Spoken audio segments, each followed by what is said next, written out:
سمه ده چک د صحیح ده بس صحیح ده صفقې بعد چک پناه وکړه دماغ مه خرابوه اوس چیشت راوړی دا آیفون موبایل مې راوړی واه بچیه نو خو دې بیا ښه چانس ولیدي آیفون موبایل دې راوړی دی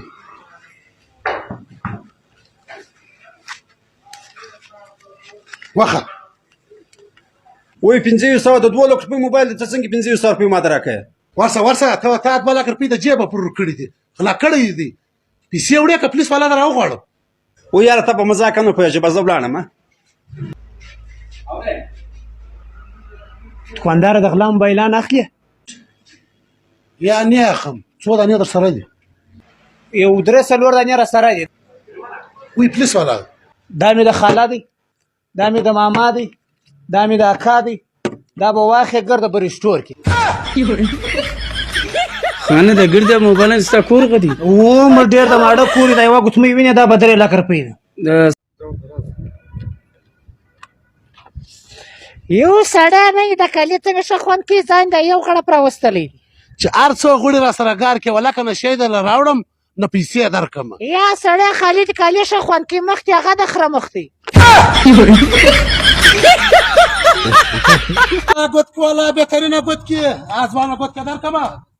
ونه څه ښه ګوت کې دی څه در ازبانه نه ګوت کې ګوت کې والا ګوت کولا دلته راسه یو ګوته راکړه وروره کومه ګوته درکړم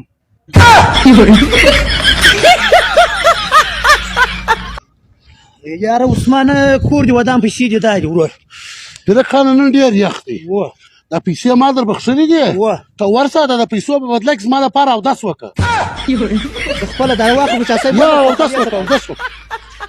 بجدي دي سيارة بجدي السلام عليكم وعليكم السلام دا سړی مې چې دا سټایم در سره وړي د خوندور به راته جوړ سمه ده ته درته زر نه کوم پرې د واره فرمایش واوره ډیر جوړي مخ خراب شوی دي دا ډبل کالر به ورکې صحیح ده ساید په خلاص تویل ته دا دغه پټي ولا ورکې سمه ده ډبل جوبونه به ورکې عجيبه به پر راواړی پر دا لمنه به ډبل به خیال ورته کې خوندور به جوړي کې او دا بخي به ډبل ورکې شایسته خوندور بچنام به پر ولده زما ته خبره واوره دا زما در وس بار دی ته دا را وګرځېږه هلته په ګلۍ کې موچي ناست دی او هغه ته ورکړه هغه به در جوړې کړي ملګرو دا زموږ د پاکستان دغه حال دی توی بعضې اوس ورته ګوره مور در باندې ګران دی که پلار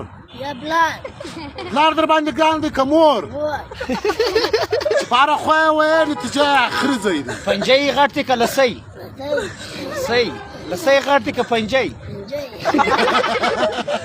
زنده‌باد ستا نوم چیشتی